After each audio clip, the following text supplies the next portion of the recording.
नमस्कार दोस्तों, मेरा नाम है अमन चोपड़ा। इस वीडियो के अंदर आप श्रीमद् भागवत गीता के दूसरे अध्याय के 39 से लेके 53rd श्लोक तक देखने जा रहे हैं। अगर आपने दूसरे अध्याय की पिछली वीडियोस नहीं देखी हैं, तो ऊपर आई बटन में प्लेलिस्ट का लिंक है। आप उस पर क्लिक करके पूरी सीरीज को फॉलो करें, उसके बाद ही ये वीडियो देखें। और मैं आशा करता हूँ कि आप सभी लोग भगवत गीता को साथ साथ पीडीएफ से भी रीड कर रहे होंगे, क्योंकि एक बार खुद से तात्पर्य को पूरा रीड करना भी बहुत ज़्यादा ज़रूरी है। क्योंकि वीडियो के अंदर हम डीप में समझ तो लेते हैं, लेकिन एक बार जब हम खुद से, जब तक हम क्लियर नहीं कर लेते, खुद से हम पढ़ नहीं लेते, तब तक वो चीज़ें हमको याद नहीं होंगी, तब तक वो चीज़ें हमारी ज़िंदगी में अप्लाई नहीं होंगी। तो खुद से भी एक बार रीड करने की कोशिश करें। मेरा तो इतना काम है कि मैं अगर आपको कुछ पढ़ा रहा हूँ, जैसे यार यूपीएससी के लिए लक्ष्मीकांत वो पढ़ा रहे होते हैं, ठीक है? तो वो एक बार समरी आप पढ़ लेते हैं, उसके बाद आप खुद से बुक पढ़ते हैं तो आपको समझ में आ जाती है। तो मेरा भी बस इतना ही काम है कि आप एक बार यहाँ पे वीडियो देख लेते हैं, उसके बाद जब आप सारी चीज़ें खुद से रीड करेंगे तो आपको सारी चीज़ें खुद से समझ में आने लग जाएँगी, ठीक है? एक बारी में, पहली बारी में सीधा-सीधा समझ में नहीं आता, क्योंकि कुछ शब्द बहुत ज़्यादा मुश्किल लगते हैं। और जब आप थोड़ा-थोड़ा देख लेते हैं पीडीएफ के अंदर, सेम पीडीएफ है, जो लिंक डिस्क्रिप्शन में है वही सेम पीडीएफ इसके अंदर है, तो वो सारी चीज़ें अच्छे से समझ में आती है। तो मैं आशा करता हूँ कि आप ये पूरी वीडियो देखेंगे और आपको अच्छी लगे तो लाइक कर देना, सब्सक्राइब कर देना। जय श्री कृष्ण। अब हम श्रीमद् भागवत गीता के अगले श्लोक की तरफ बढ़ते हैं, जहाँ श्री कृष्ण अर्जुन से कहते हैं कि यहाँ मैंने विश्लेषिक अध्ययन सांख्य द्वारा इस ज्ञान का वर्णन किया है। अब निष्काम भाव से कर्म करना बता रहा हूँ, उसे सुनो। हे पितापुत्र, तुम यदि ऐसे ज्ञान से कर्म करोगे तो तुम कर्मों के बंधन से अपने को मुक्त कर सकते हो। ये सांख्य क्या है? बेसिकली ये एक, समझ लो, एक उपनिषद है। मतलब आप इस पे गूगल करना तो एक सांख्य उपनिषद करके आएगा, ठीक है? और अब भगवान श्री कृष्ण ने ये सारी चीज़ें बता दी हैं। ये जो पहले बताया आत्मा वगैरह के बारे में पिछले कुछ श्लोकों के अंदर, वो सांख्य के द्वारा बताया। और अब जो भगवान श्री कृष्ण बताने वाले हैं वो निष्काम भाव से कैसे कर्म करते हैं वो बताने वाले हैं। और भगवान श्री कृष्ण कह रहे हैं कि यदि तुम ये ऐसे ज्ञान से कर्म करोगे तो तुम कर्मों के बंधन से अपने को मुक्त कर सकते हो। मतलब जो तुम्हारे बंधन, मतलब फॉर एग्जांपल यार, मैं वीडियो बनाता हूँ, ठीक है? तो इंस्टाग्राम पर तो मैं डेली कम से कम 4 से 5 वीडियोस बनाता हूँ। कुछ पे फेम मिलता है, कुछ पे नहीं मिलता। तो अगर मैं ये सोच के करूँगा कि मेरे को लाइक आने चाहिए हर वीडियो पे, और मैं लाइक्स के साथ बंध जाऊँगा, ठीक है? मान लो मेरी वीडियो पे 2-3 महीने लाइक्स आए ना, तो मैं लाइक्स के साथ बंध गया और मैंने वीडियो बनाना छोड़ दिया, तो मैं अपने कर्म करना ही छोड़ दिया, तो फिर आगे मैं कैसे बढ़ूंगा?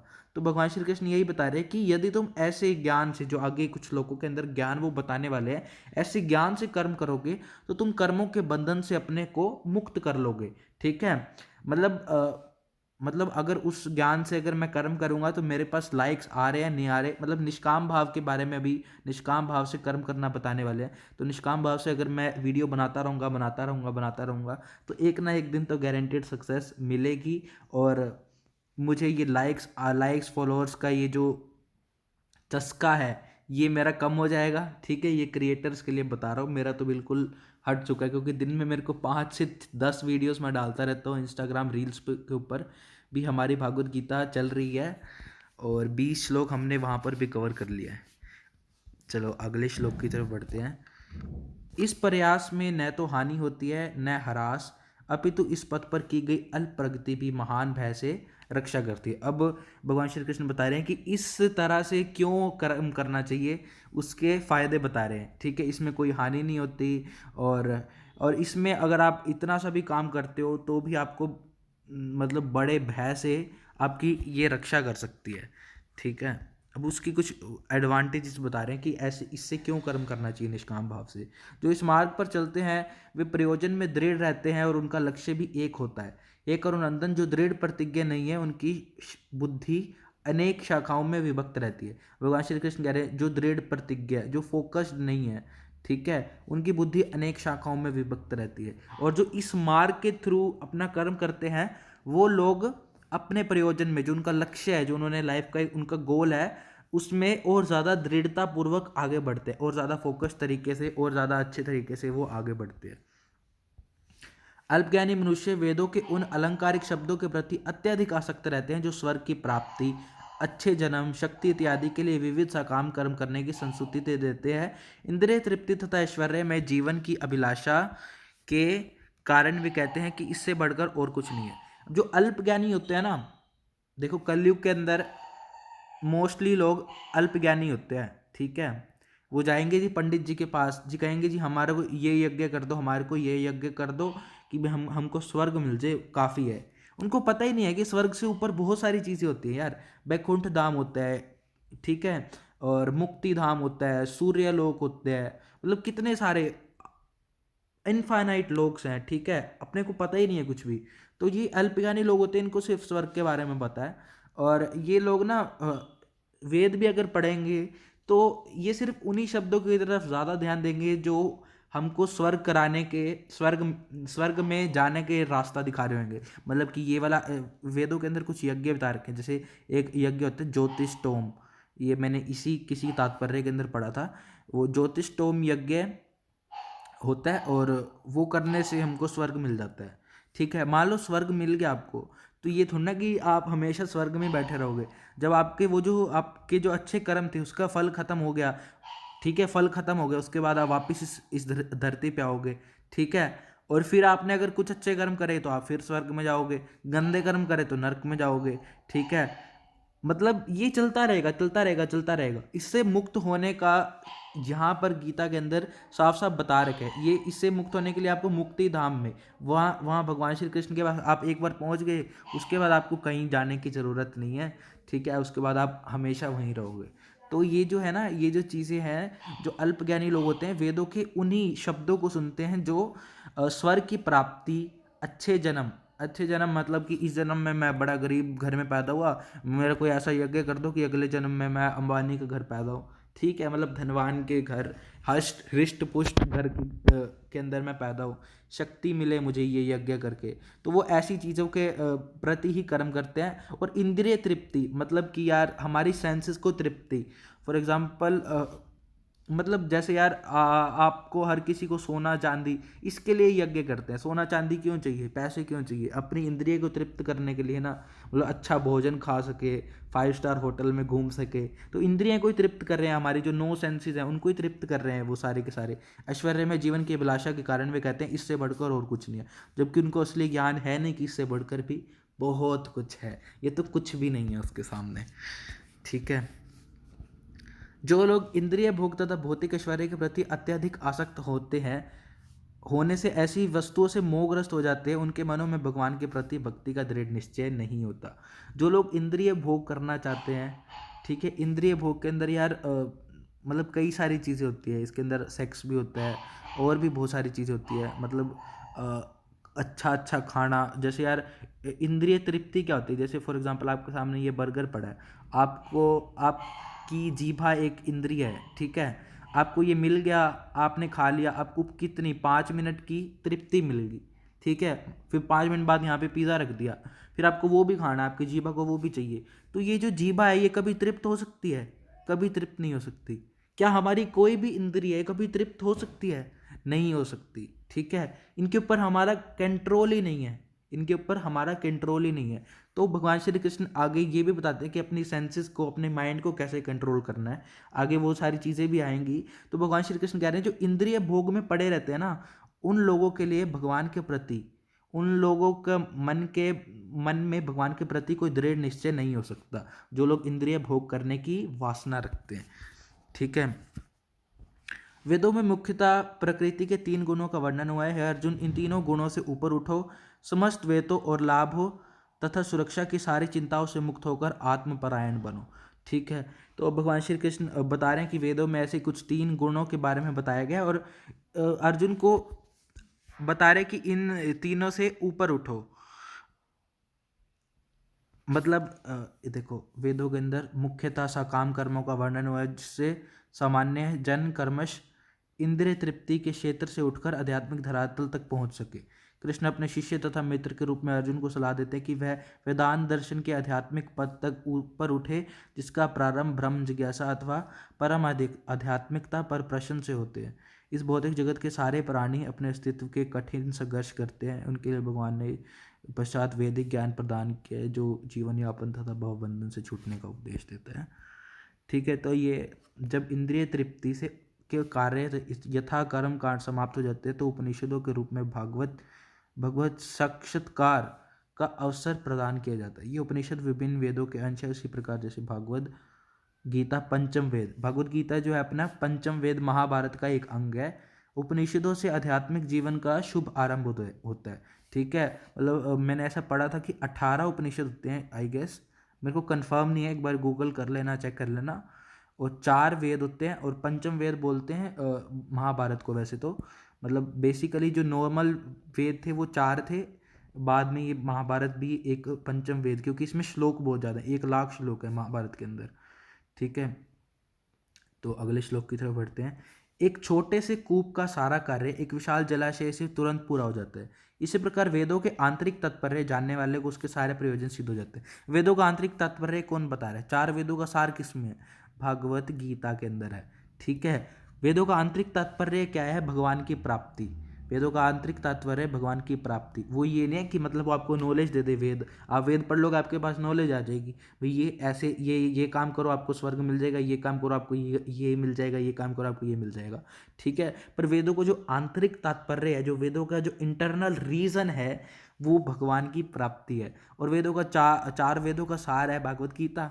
ठीक है, तो आप गीता को पढ़ लो और गीता के थ्रू ही अगर आप भगवान को प्राप्त करने की तरफ अपने कदम उठाओ तो वेदों के आंतरिक तात्पर्य को आप पूरा कर रहे हो। एक छोटे से कूप का सारा कार्य एक विशाल जलाशय से तुरंत पूरा हो जाता है। ठीक है, अब देखो मेरा फेवरेट श्लोक, कर्मण्येवाधिकारस्ते माँ फलेषु कदाचन माँ कर्मफल हेतुर्मा ते संगोत्सु कर्मणि। भगवान श्री कृष्ण क्या कह रहे हैं? तुम्हें अपना कर्म करने का अधिकार है, किंतु कर्म के फल के तुम अधिकारी नहीं हो। तुम न तो कभी अपने आप को अपने कर्म के फलों का कारण मानो, न ही कर्म न करने में कभी आसक्त हो। भगवान श्री कृष्ण देखो कितनी ज़बरदस्त बात की है कि तुम सिर्फ कर्म करो और फल की इच्छा मत रखो। ठीक है, और तुम न तो कभी अपने आप को अपने कर्मों के फलों का कारण मानो। मतलब कि अगर आपके साथ कुछ अच्छा हो रहा है तो ये मानो कि ये आपके साथ भगवान कृष्ण की कृपा से हो रहा है। ठीक है, अगर आपके साथ कुछ बुरा भी हो रहा है तो भी ये मानो कि शायद मैंने कुछ गलती कर दी इसलिए मेरे साथ ऐसा हो रहा है, भगवान श्री कृष्ण मुझे संभाल लेंगे। वैसे कहते हैं ना, जो होता है अच्छे के लिए होता है। तो बस जो भी है, मतलब इसमें यही मानना है कि आपको जो भी मिल रहा है वो भगवान श्री कृष्ण की दया से मिल रहा है। कृष्ण भावना अमृत क्या होता है यार? इसमें बार बार इसके तात्पर्य के अंदर बार बार ये शब्द यूज हुआ है, कृष्ण भावना अमृत। कृष्ण भावना अमृत होता है कृष्णा कॉन्शियसनेस। ठीक है, मेरे पास एक बुक भी है ये कृष्णा कॉन्शियसनेस की, ये देखो ये बुक कृष्णा कॉन्शियसनेस की। तो कृष्णा कॉन्शियसनेस बेसिकली आप कुछ भी काम करते हो तो वो उसमें ये सोच के करते हो कि उसका कोई ना कुछ संबंध होता है भगवान श्री कृष्ण से। फॉर एग्जांपल आप खाना बना रहे हो तो आप ये सोच के बना रहे हो कि मुझे भगवान श्री कृष्ण को भोग लगाना है और फिर उसके बाद मैं इसको खाऊंगा और मैं भगवान श्री कृष्ण के लिए बना रहा हूँ खाना। ठीक है, मतलब कोई भी काम कर रहे हो आप उसका संबंध कृष्ण से होना चाहिए। तो आप धीरे धीरे इस चीज़ को प्रैक्टिस करते करते करते कृष्ण भावना अमृत कृष्णा कॉन्शियसनेस के अंदर प्रवेश कर जाओगे। ठीक है, और बाकी यहाँ पे भगवान श्री कृष्ण ने कहा है कि तुम्हें अपना कर्म करने का अधिकार है, किंतु कर्म के फलों के तुम अधिकारी नहीं हो। ठीक है, आपका अधिकार है आईआईटी की तैयारी करना। ठीक है, आईआईटी में सिलेक्शन होगा या नहीं होगा उसके ऊपर तुम्हारा कोई अधिकार नहीं है। ठीक है यार, अब्दुल कलाम जी का मैं एक बार बायोग्राफी पढ़ रहा था तो उन्होंने शायद एयरफोर्स का एग्ज़ाम दिया था, मेरे को एग्जैक्टली कंफर्म याद नहीं है पर मुझे याद है कुछ कुछ चीज़ें। तो उनकी 8th रैंक आई थी। ठीक है, और जहाँ पे उन्होंने एग्ज़ाम दिया था वहाँ पे 7th तक ही सिलेक्ट करना था और 8th वाले उनकी रैंक आई थी और इसलिए वो सिलेक्ट नहीं हो पाए। ठीक है, after some years he became president of India और उनके अंडर थी नेवी, उनके अंडर थी एयरफोर्स और उनके अंडर थी अपनी आर्मी। ठीक है, तो मतलब कि अब उन्होंने तो पूरी तैयारी करी थी, अब उन्होंने तो पूरा अपना कर्म किया था, लेकिन शायद उनके लिए भगवान ने कुछ और भी अच्छा सोच रखा था। तो हमको सिर्फ अपना कर्म करना है, फल की इच्छा रखनी ही नहीं है, ठीक है। जो फल है वो भगवान पे छोड़ देना है, फल भगवान ही देगा, और आपने कर्म जैसा किया होगा वैसा ही मिलेगा आपको। आप अगर एक्सपेक्टेशंस करोगे तो आपको दुख ही मिलेगा, ठीक है। दुख का कारण मेन तो एक्सपेक्टेशंस ही होते हैं। आप बहुत अच्छी अच्छी चीज़ें एक्सपेक्ट कर लेते हो, फिर वो कुछ मिलता है नहीं, कुछ वैसा होता है नहीं, फिर जी ओ भाई मेरी लाइफ में बहुत दुख है, चलो जी उठा लो बोतल, ठीक है। तो मेन दुख का कारण यार ये यही बनता है, एक्सपेक्टेशंस। हे अर्जुन, जय अथवा पराजय के समस्त आसक्ति त्याग कर संभाव से अपना कर्म करो, ऐसी समता योग कहलाती है, ठीक है। आप यूपीएससी की तैयारी कर रहे हो तो ये चिंता छोड़ दो कि होगा या नहीं होगा, संभाव से लगे रहो यार, बढ़िया तरीके से अपनी तैयारी करो, अपना कर्म करो। ऐसी समता, ऐसी चीज़ को हम योग कहते हैं, ठीक है। योग क्या होता है बेसिकली? योग का अर्थ होता है परमात्मा से जोड़ना। योग का अर्थ होता है जोड़ना। जोड़ना किससे? परमात्मा से जोड़ना है, ठीक है। हे धनंजय, भक्ति के द्वारा समस्त ग्रहित कर्मों से दूर रहो और उसी भाव से भगवान की शरण ग्रहण करो। जो व्यक्ति अपने सकाम कर्म फलों को भोगना चाहते हैं वे कर्पण है। कर्पण मतलब क्या? दुर्बल है, ठीक है। भक्ति के द्वारा समस्त ग्रहित कर्मों से दूर रहो। समस्त जितने भी गलत काम वगैरह है ना, ठीक है, उन सभी से भक्ति के द्वारा ही आप बच सकते हो। एक अपने मुनि थे विश्वामित्र जी, तो वो जब एक बार साधना कर रहे थे तो उनके पास एक देवी आई और उन्होंने डांस किया और उनके अंदर काम वासना उत्पन्न होगी और उनकी सारी की सारी साधना भस्म होगी। फिर दूसरी बार एक देवी आई, फिर उन्होंने फिर डांस किया, ठीक है। फिर उन्होंने उनको क्रोध से भगा दिया। तो वो भक्ति भाव से उस वक्त साधना नहीं कर रहे थे। तो विश्वामित्र जी उसके बाद गए, ऋषि एक विशिष्ट मुनि जी के पास गए और उन्होंने कहा कि भाई मैं तो इतनी मेहनत करता हूँ, साधना करता हूँ, एक पल के लिए वो देवी आती है, छन छन करती है और मेरी सारी साधना भंग हो जाती है।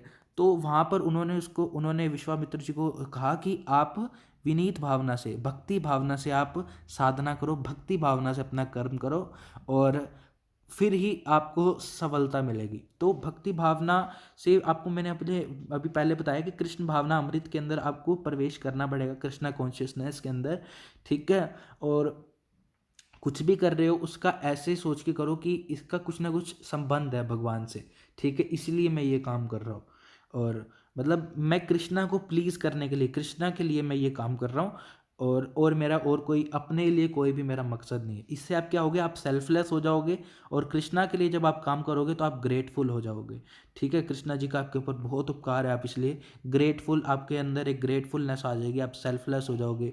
आपका जो नेचर है वो पहले से काफ़ी शांत हो जाएगा, काफ़ी काइंड हो जाएगा आपका नेचर। तो कृष्ण भावनामृत के बहुत फायदे हैं, ठीक है।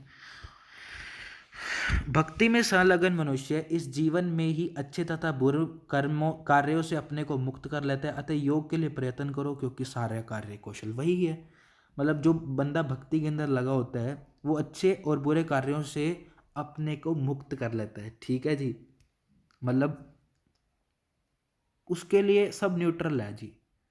वो ज़्यादा खुशी में ज़्यादा खुश नहीं होता, वो ज़्यादा दुख में ज़्यादा दुख नहीं होता, वो हमेशा नॉर्मल सा रहता है, हमेशा खुशी रहता है ज़्यादातर तो, ठीक है। भगवान का नाम लेगा तो हमेशा खुशी रहेगा ना। तो योग के लिए प्रयत्न करो क्योंकि सारा कार्य कौशल, क्योंकि सब कुछ योग ही है, जो भी है योग ही है। इस तरह भगवत भक्ति में लगे रहकर बड़े बड़े ऋषि मुनि अथवा भक्तगण अपने आप को इस भौतिक संसार में कर्म के फलों से मुक्त कर लेते हैं। इस प्रकार वे जन्म मृत्यु के चक्कर से छूट जाते हैं और भगवान के पास जाकर ऐसी अवस्था को प्राप्त करते हैं जो समस्त दुखों से परे है।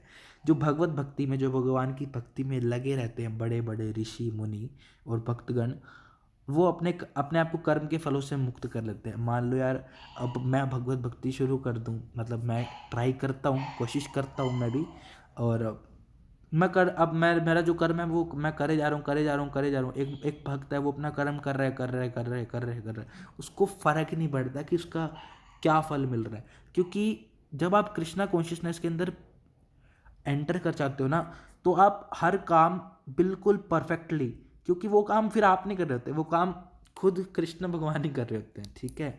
ये पावर है कृष्णा कॉन्शियसनेस की यहाँ पर।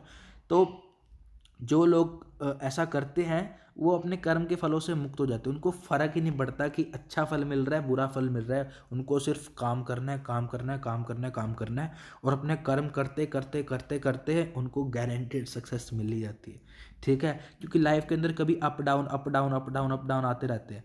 तो जो कर्म के फलों के हिसाब से चलता हो, उसकी लाइफ में डाउन आया, उसने काम करना छोड़ दिया, फिर कहाँ से सक्सेस मिलेगी, ठीक है। जो अपनी ज़िंदगी में अपने डाउन डेज में भी काम कर लेता है ना, उसको सक्सेस मिलती है, ठीक है। आपने सुना होगा कि 1% इम्प्रूवमेंट अगर आप डेली करो तो आप एक साल बाद 37x अच्छे पर्सन बन जाओगे, ठीक है।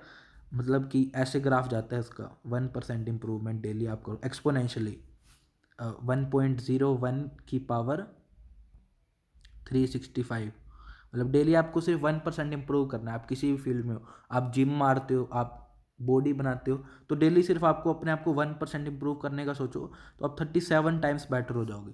लेकिन अगर आप इसमें फल को देख देख के चलोगे तो बेटर होने का चांस कम है, क्योंकि मान लो आपका किसी दिन डाउन डे है, आपका मन नहीं कर रहा, ठीक है।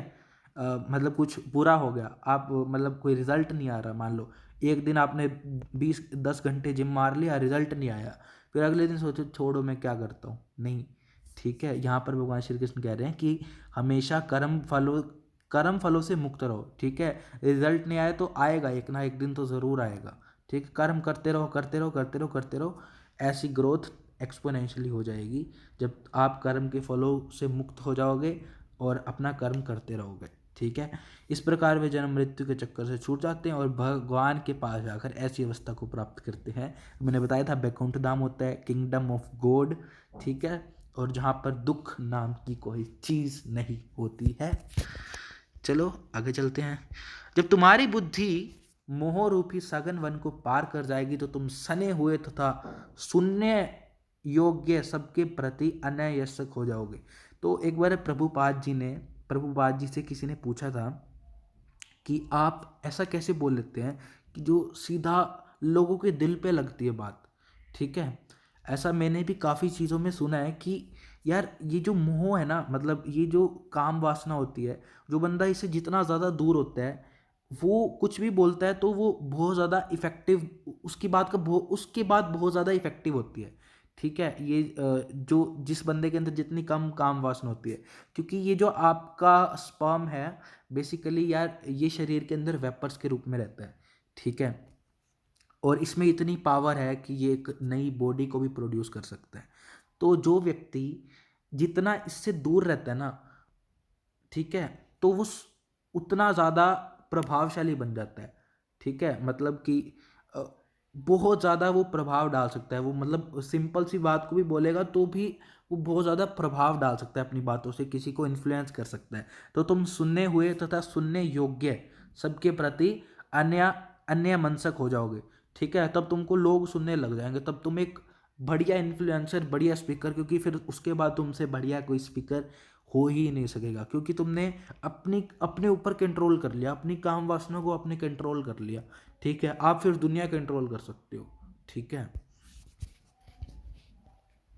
जब तुम्हारा मन वेदों के अलंकारमयी भाषा से विचलित न हो और वह आत्म साक्षात्कार की समाधि में स्थिर हो जाए, तब तुम्हें दिव्य चेतना प्राप्त हो जाएगी। ये अलंकारिक भाषा, अलंकारमयी भाषा क्या है, वो बेसिकली यार वो जिसमें वो आते हैं ना शब्द, भाई ये वाला हवन करो स्वर्ग मिल जाएगा, तो मन में भी ना एक इच्छा सी आ जाती है कि हाँ यार ये वाला यज्ञ कर लेता हूँ स्वर्ग मिल जाएगा। अच्छा ये वाला व्रत कर लो अच्छी पत्नी मिल जाएगी, ठीक है, मतलब अंबानी टाटा बिरला वाले के घरों के अंदर शादी हो जाएगी, ठीक है। जब आपके मन के अंदर ये विचलितता मतलब ये डिस्टर्बेंस आनी बंद हो जाएगी, तो आप आत्म साक्षात्कार अपनी जो डिस्कवर योर सेल्फ, ठीक है, वो संदीप महेश्वरी जी वो बोलते रहते हैं ना, discover your self, discover your self.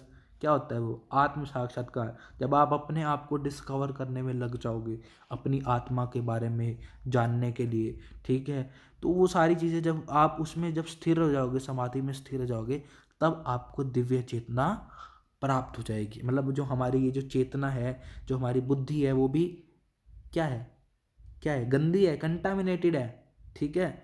जब हम इसको मान लो, अब गीता को आप पढ़ते रहोगे पढ़ते रहोगे पढ़ते रहोगे 4 5 10 बार, तो एक ना एक टाइम बाद ये जो हमारी बुद्धि है ये साफ होने लग जाएगी। भगवान का नाम वो मंत्र होता है ना, हरे कृष्णा कृष्णा कृष्णा हरे हरे, हरे राम राम राम हरे हरे। तो उसका हम जाप भी करते रहें करते रहें करते रहे, तो ये जो हमारी बुद्धि है, हमारी जो चेतना है, सारी की सारी वो शुद्ध होने लग जाएगी। और हम दिव्य चेतना, हम अच्छी चीज़ अच्छी चेतना को प्राप्त हो, हमारी चेतना अच्छी हो जाएगी। ठीक है।